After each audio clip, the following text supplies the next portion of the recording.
ने जनसभा को संबोधित करते हुए कहा कि इस इलाके में आकर मुझे 2019 के चुनाव के पहले की बात याद आ रही है, जब संसद का सत्र चल रहा था और संसद में स्वर्गीय मुलायम सिंह जी भाषण के लिए खड़े हुए। मुलायम जी ने संसद में कहा था कि मोदी जी आप तो दोबारा जीत कर आने वाले हैं। नेताजी हमारे बीच नहीं है, लेकिन सहयोग से उनके सगे भाई बीजेपी को जिताने की अपील कर रहे हैं।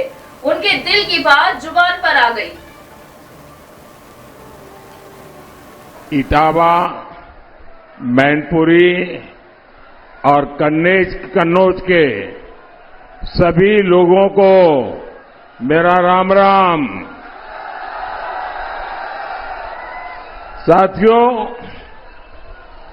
मैं जब इस इलाके में आया हूं तो मुझे 2019 चुनाव के पहले की बात याद आ रही है। पार्लियामेंट का सत्र चल रहा था और पार्लियामेंट के अंदर वो पिछली लोकसभा का आखिरी सत्र था और उसके बाद 2019 के चुनाव के लिए चलना था। तो मुलायम सिंह जी भाषण करने के लिए खड़े हुए और स्वर्गीय मुलायम सिंह जी ने 2019 के चुनाव के कुछ दिन पहले पार्लियामेंट में कहा था और एक प्रकार से वो आशीर्वाद बन गया। आंध्र प्रदेश के श्री सत्य साई में केंद्रीय गृह मंत्री अमित शाह ने जनसभा को संबोधित करते हुए कहा कि जगन मोहन रेड्डी ने विकास की गाड़ी को पटरी से उतार दिया है। विकास शून्य है, निवेश रुका हुआ है और बेरोजगारी सबसे ज्यादा है। आंध्र प्रदेश पर 13,50,000 करोड़ का कर्ज डालने का काम जगन बाबू की सरकार ने किया है। इंफ्रास्ट्रक्चर की परियोजनाएं रुकी हुई है, लेकिन भूमाफियाओं की इंडस्ट्री धड़ल्ले से चल रही है। संयुक्त आंध्र प्रदेश के मुख्यमंत्री रहे तब आंध्र प्रदेश को टॉप पर ले गए थे। आंध्र के विभाजन के बाद भी यहां फाउंडेशन डाला, मगर जगन बाबू ने डेवलपमेंट की गाड़ी को पटरी पर से उतार दिया है। చంద్రబాబు నాయుడు గారు ఉమ్మడి ముఖ్యమంత్రిగా ఉన్నప్పుడు అభివృద్ధికి చిరునామాగా ఆంధ్రప్రదేశ్ లో నిలిపారు. దాని తర్వాత విభజన జరిగిన తర్వాత కూడా గట్టి పునాదులు వేసి ఆర్థిక వ్యవస్థను పటిష్టం చేస్తే తర్వాత ముఖ్యమంత్రి అయిన జగన్మోహన్ రెడ్డి ఈ అభివృద్ధి నుంచి దారి మళ్లించి రాష్ట్రాన్ని భ్రష్టు పట్టించారు. डेवलपमेंट जीरो है, इन्वेस्टमेंट स्टॉप है और अनएम्प्लॉयमेंट। बढ़ते हैं अगली खबर की ओर। तेलंगाना के आदिलाबाद में जनसभा को संबोधित करते हुए कांग्रेस नेता राहुल गांधी ने कहा कि बीजेपी और प्रधानमंत्री नरेंद्र मोदी आरक्षण के खिलाफ है। वे आपसे आरक्षण छीनना चाहते हैं। प्रधानमंत्री ने आज तक अपने किसी भाषण में नहीं कहा कि वे आरक्षण से 50% की लिमिट हटा देंगे, लेकिन कांग्रेस ने अपने मैनिफेस्टो में लिख दिया है, हम आरक्षण से 50% की लिमिट खत्म कर देंगे। नरेंद्र मोदी जी रिजर्वेशन के खिलाफ हैं। वो आपसे रिजर्वेशन छीनना चाहते हैं। देश के सामने सबसे बड़ा मुद्दा रिजर्वेशन को 50% से ज्यादा बढ़ाने का है। कांग्रेस पार्टी ने अपने मैनिफेस्टो में साफ लिखा है, हमारी सरकार आएगी तो ये 50% का लिमिट है, इसको हम तोड़ के अलग कर देंगे और रिजर्वेशन को 50% से आगे बढ़ा देंगे। बीजेपी के नेता चाहते हैं कि रिजर्वेशन खत्म हो जाए। आप देखिए, रिजर्वेशन पब्लिक सेक्टर में हुआ करता था, सरकारी कंपनियों में हुआ करता था। रिजर्वेशन हटाने के लिए नरेंद्र मोदी जी ने सारा का सारा पब्लिक सेक्टर प्राइवेट कर दिया है। प्राइवेटाइजेशन का मतलब रिजर्वेशन हटाना है। अग्निवीर का मतलब रिजर्वेशन हटाना है। ठेकेदारी प्रथा जो सरकार में इन्होंने चलाई है, ये रिजर्वेशन हटाना है। सरकारी ऑफिसेज में, पब्लिक सेक्टर में ये जो ठेकेदारी प्रथा है, इसको हम हटा देंगे।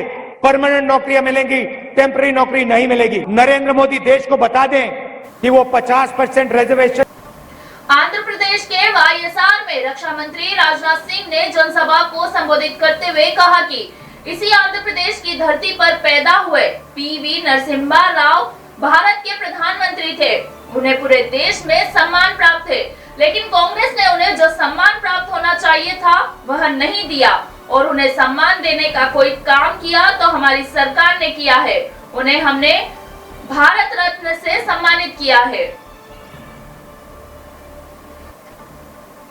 तेलुगु विड्डा के नाम से इसी आंध्र प्रदेश की धरती पर पैदा हुए, आंध्र प्रदेश की मां के कोख से पैदा हुए पीवी नरसिम्हा राव जी भारत के प्रधानमंत्री थे।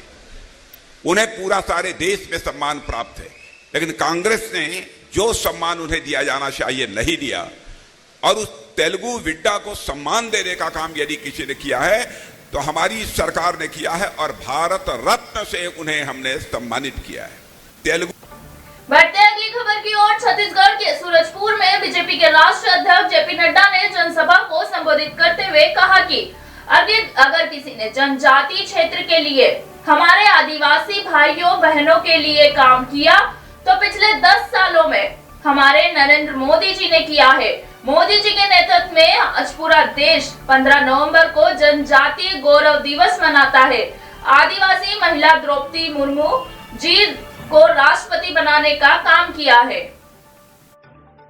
अगर किसी ने जनजाति क्षेत्र के लिए, हमारे आदिवासी भाइयों के लिए काम किया तो पिछले 10 साल में नरेंद्र मोदी जी ने काम किया, ये हमको याद रखना चाहिए।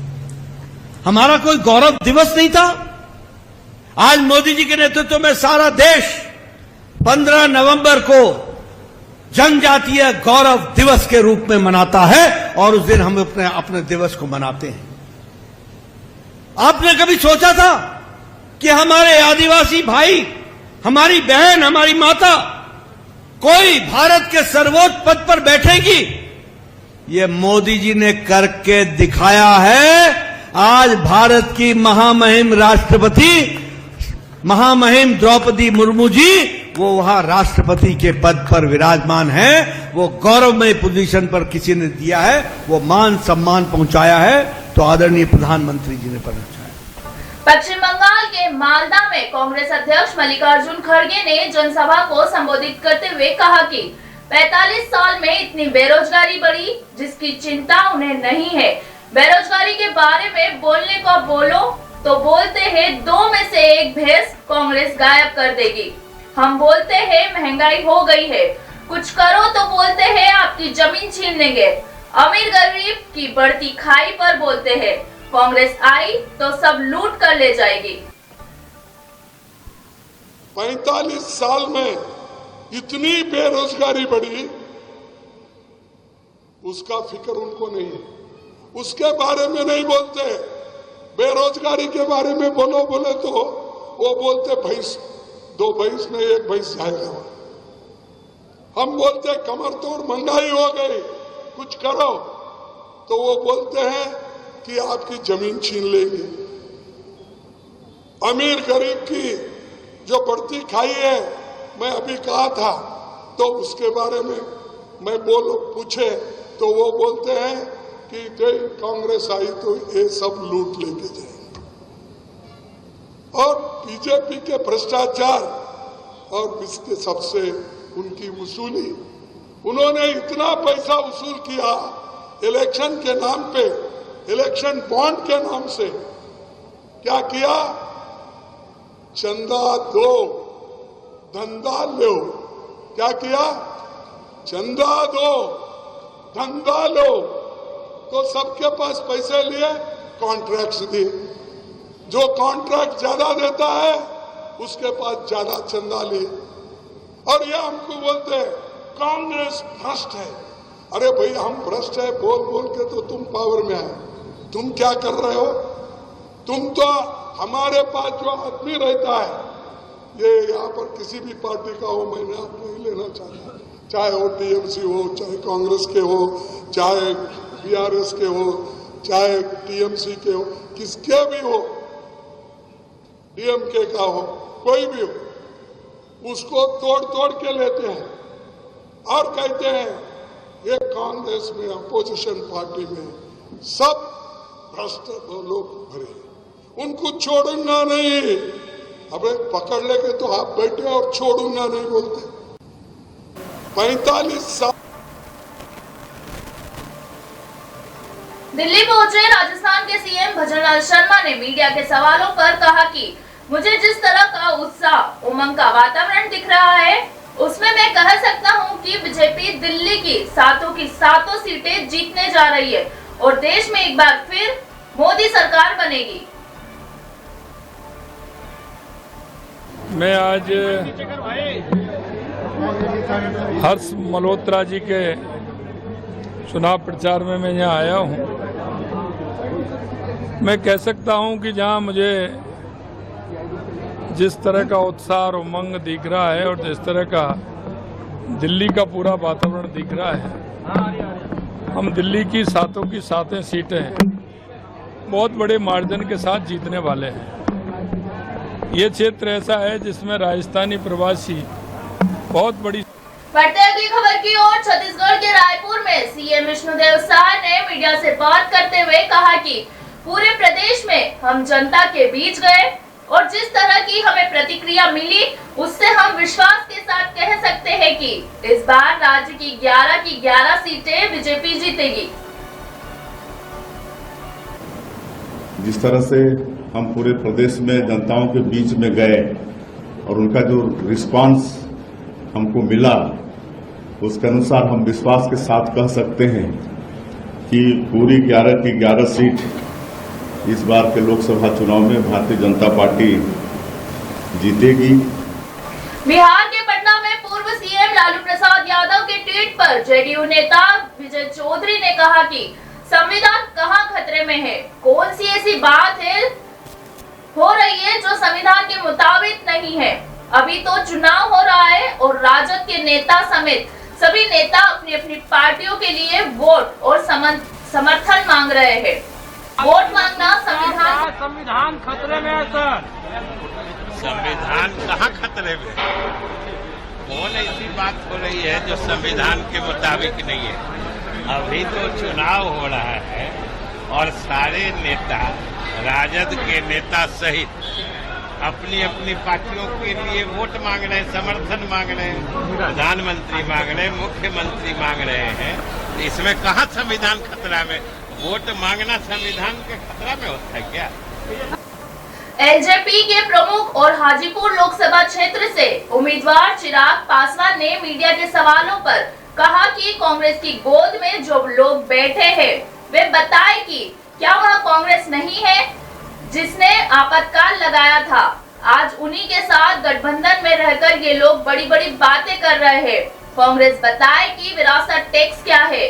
असल मुद्दों से ये जनता का ध्यान भटकाना चाहते हैं और जाति की राजनीति को बढ़ावा देना चाहते हैं। ये लोग एक ही बात को कितनी बार बोलेंगे? कांच की हांडी बार बार नहीं चढ़ती है। कितनी बार लोगों को इसी बात का डर दिखाया जाएगा? आज 10 साल से मेरे प्रधानमंत्री देश के प्रधानमंत्री हैं। इन 10 सालों में बताइए कौन से संविधान को खतरा आ गया? कौन से आरक्षण पर खतरा आ गया? कौन से लोकतंत्र पर खतरा आ गया? ये लोग अपना जवाब क्यों नहीं देते? कांग्रेस की गोद में जो लोग बैठे हैं, क्या ये वो कांग्रेस नहीं है जिसने आपातकाल लगाने का काम किया था? और ये जो लोग अपने आप को जेपी का अनुयायी कहते हैं, क्या था जेपी का नारा?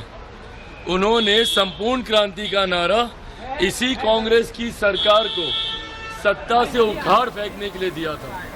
और बढ़ते अगली खबर की ओर। जम्मू कश्मीर के श्रीनगर में नेशनल कॉन्फ्रेंस के अध्यक्ष फारूक अब्दुल्ला ने मीडिया से मुखातिब हुए। इस दौरान उन्होंने पूंछ में आतंकियों की ओर से वायुसेना के वाहनों पर हुए हमले पर कहा कि यह बहुत अफसोसजनक है। बीजेपी वाले कहते थे कि आतंकवाद के लिए 370 जिम्मेदार है, तो आज 370 नहीं है।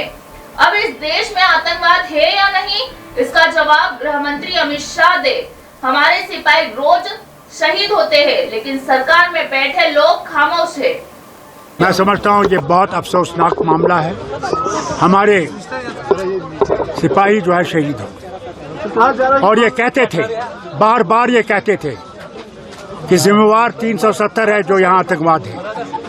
आज आतंकवाद नहीं है, वो 370 नहीं है। आतंकवाद है या नहीं है, इसका जवाब आप होम मिनिस्टर से पूछिए। हमारे सिपाही रोज शहीद हो रहे हैं। और वो खामोश सिर्फ बयान देते हैं और हम पे आरोप लगाते हैं। उनको इससे बाज आना चाहिए। जंग के बगैर रास्ता बातचीत का है।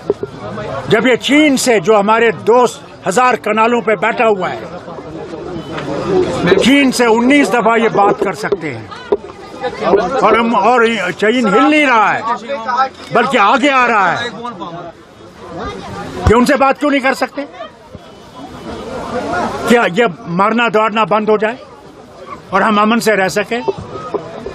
उन घरों पे क्या होगा जिनके कमाने वाले मारे गए? क्या होगा उनके घर?